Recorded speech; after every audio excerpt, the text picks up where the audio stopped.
শুভ সকাল, good morning, সুপ্রভাত বন্ধুরা। আজকের দিনটা একটা বিশেষ দিন।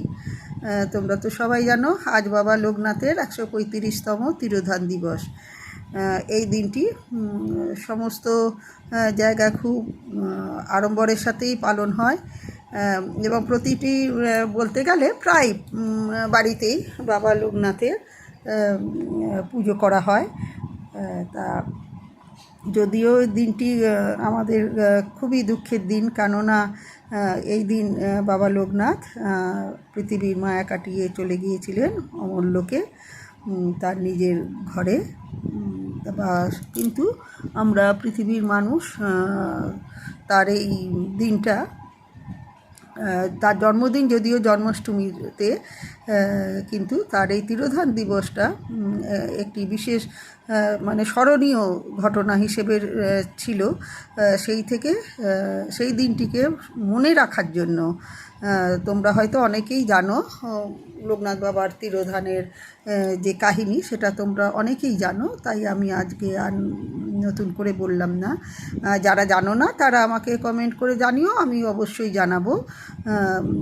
বাবা লোকনাথ কিন্তু মানে তার তিরোধানের একটা কাহিনী রয়েছে, তা সেই কাহিনীটিকেই স্মরণ করে কিন্তু আজকের এই উৎসব পালন করা হয়। কেননা সাধারণত কি জন্মদিনটাই মানুষ আড়ম্বরের সাথে পালন করে, কারো মৃত্যুদিন নয়। যেহেতু লোকনাথ বাবা তো আমাদের মতো সাধারণ মানুষ ছিলেন না, তাকে কেউ কেউ শিব জ্ঞানে পুজো করেন, কেউ কেউ আবার নারায়ণের একটা অংশ বলে পুজো করেন। সুতরাং তিনি শিবই হোক নারায়ণই হোক যেটাই বলি, তিনি ছিলেন ঈশ্বরেরই অংশ। তাই তার এই তিরোধানটাও কিন্তু একটা মহৎপূর্ণ দিন, খুব বিশেষ একটা দিন।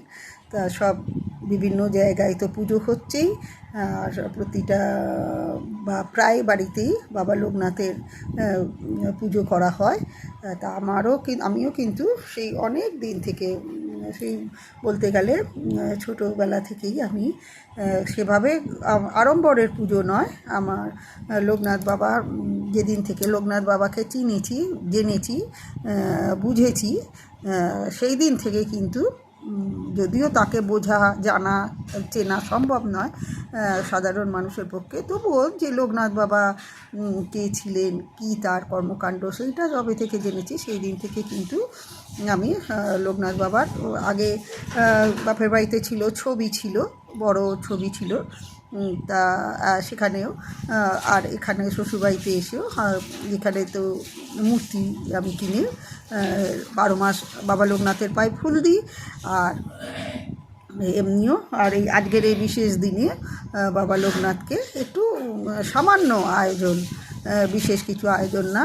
আমার যে কোনো পুজোতেই তোমরা জানো আমি আমার পুজোটা আমি আমার মতো করে করি, কোনো ঠাকুরমশাই পুরোহিতকে ডেকে আড়ম্বর করে আমি পুজো করি না। আমি বিশ্বাস করি যে মনের ভক্তি, মনের বিশ্বাসটাই আসল, আড়ম্বরটা আসল নয়।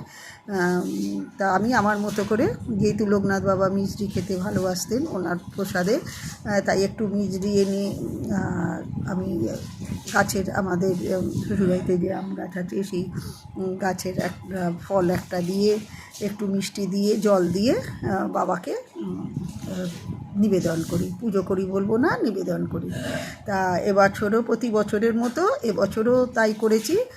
তা আর সেইটা তোমাদের সঙ্গে শেয়ার করতে চলে এসেছি। তোমাদের বলবো একটুও ঠেলা না দিয়ে, যদিও আমার পুজো আড়ম্বরের পুজো নয়, আবারও বলি খুব সাধারণ সাদামাটা ঘরোয়া পুজো নয়, আমার ভক্তি ও বিশ্বাস নিবেদন বাবা লোকনাথকে, সেইটুকু নিবেদন করি। তা তোমরাও, আমি চাই যে তোমরাও আমার সাথে বাবা লোকনাথকে তোমাদের প্রণাম জানাও, আর একটু ঠেলা দিয়ে না স্কিপ করে পুরো ভিডিওটা দেখো। আর দেখলে ভালো লাগলে তো অবশ্যই তোমরা জানো লাইক দিও, আর লাইক কমেন্ট শেয়ার করতে ভুলো না। তাহলে চলো, অনেক কথা বলা হয়ে গেল, এবার সরাসরি চলে যাই আমার ঠাকুর ঘরে, পুজোটা সেরে নিই। তোমরা আমার সাথে থাকো, দেখতে থাকো আমার আজকের পুজো। এখন দেখো চলে এসেছি সরাসরি ঠাকুরের আসনে। তো ঠাকুরকে সুন্দর করে সাজিয়ে নিয়েছি, আজকে তো প্রচুর ফুল। আজকে আমার বাবা লোকনাথ যেহেতু সাদা বেশি পছন্দ করে, তা সেই জন্য সাদা আমাদের গাছে টগর ফুল দিয়ে সুন্দর করে মালা করে দিয়েছি। এছাড়া গাঁদা ফুলের মালাও দিয়েছি। আর এখানে অন্যান্য যে আমার নিত্যদিনের যে পুজো, আমার গুরুদেব, আমার মা লক্ষ্মী, গোপাল, আগমেশ্বরী মা, সারদা মা, সংকটমোচন, সবাইকে সুন্দর করে সাজিয়ে নিয়েছি। আর বাবা লোকনাথকে আমার গাছের দেখো একটা গোটা ফল হিসেবে একটা গোটা আম দিয়েছি। আর একটা আমগুলো পেকে গেছে খুব, তা সেই একটু আম দিয়েছি। আর ওনার তো প্রসাদই হলো মিছরি দিয়েছি আর সন্দেশ। সবই সাদা, উনি সাদা পছন্দ করেন বলে ওনার সবই সাদা দিয়েছি। তা আগেই তোমাদের বলেছি যে আমার পুজো কিন্তু কোনো আড়ম্বরের পুজো নয়। আমি যে পুজোটাই করি আমার ভক্তি ও বিশ্বাস থেকে আমি যেটুকু পারি সেইটুকু আয়োজন করে করি।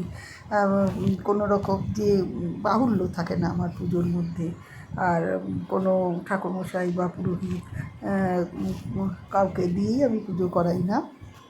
শুধু লক্ষ্মী পুজোটা যেটা আমাদের বছরে হয় সেইটা খালি আমি ঠাকুরমশাই দিয়ে করাই।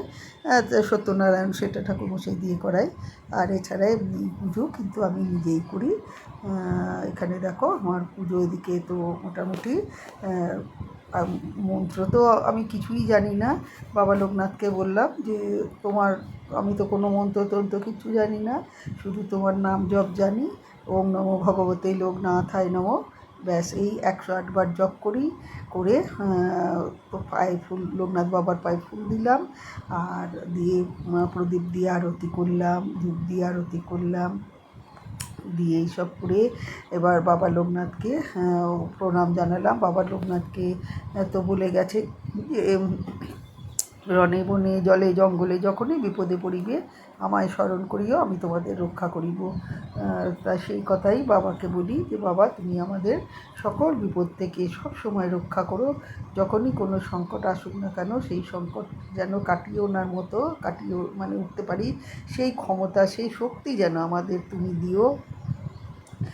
সংকট তো থাকবেই মানুষের জীবনে, সমস্যা সংকট সব কিছু থাকবে, কিন্তু তাকে অতিক্রম করার যে শক্তি, সেই শক্তিটা যেন ঠাকুর আমাদের দেন সবসময়, সেটাই প্রার্থনা করা।